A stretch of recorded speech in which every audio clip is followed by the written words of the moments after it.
Hi, Taylor Mason here for Ventriloquist University. And as kind of an introduction, I thought I would talk to you briefly about one of the techniques or little show business bits of business that I do in my live performance, which is working with audience members on stage with ventriloquism.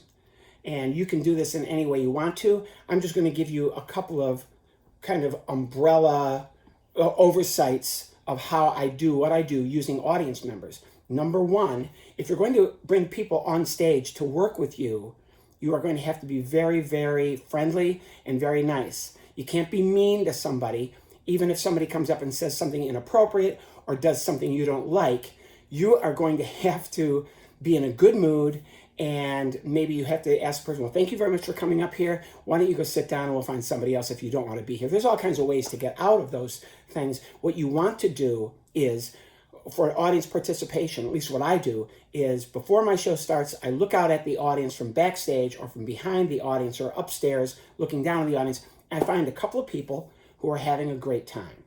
That's always a good person to start with. If there's an opening act, you can watch and see who's really enjoying the opening act and kind of play to them and use them on stage. Sometimes people will say, I want you to bring so-and-so, my wife, my coworker, my brother on stage, and I want you to make fun of them. What you'll do is agree, okay, fine, I'll use this person, but I'm not going to make fun of them. What you want to do is make them feel as if they're part of the show. No audience member should have to do the job of the person they're paying to see, which is you. You want to bring people up, make them feel comfortable, and be part of the show. And when they are done, you're going to make a big deal out of thanking them, saying their name, and making sure that everybody appreciates and that you appreciate what they've done.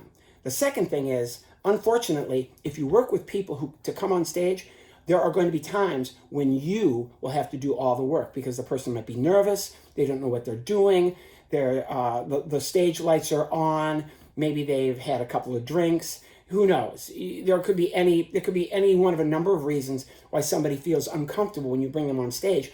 Now, what you have to do is, if you can't make them feel comfortable, at least make the show work. So you're going to need to have some jokes or some lines or something to say in those moments when people don't know what they're doing. And this can be, again, you have to be in a really good mood, very nice to people, and energy, having lots of energy on stage always works. The last thing is, when you bring people up on stage, and if someone's doing a really good job, you kind of center on them. They become the focus of your audience participation section of your show. If they're doing a great job, use that as long as you can, get as much applause as you can with that, and make sure to thank them and all the other, whoever else was in your audience participation group, however many there are, 1 or 10, it doesn't matter. You want to make sure you remember to thank every single one of them by using their name. And if you forget their name, ask them right there. I want everybody to applaud for you. What is your name? Rick. Okay, so their name is Rick. Okay? So one more thing about audience participation. It's always fun for audiences if your ventriloquist figure picks out somebody in the audience and talks to them. This can be dangerous territory, or it can be very, very funny, because you never want to be so mean with your ventriloquist figure that people are put off or that you insult somebody. If there are going to be insults, you want to let the audience person insult themselves, as a manner of speaking. And I'll get into all of this a little bit more as you study with us here at Ventriloquist University.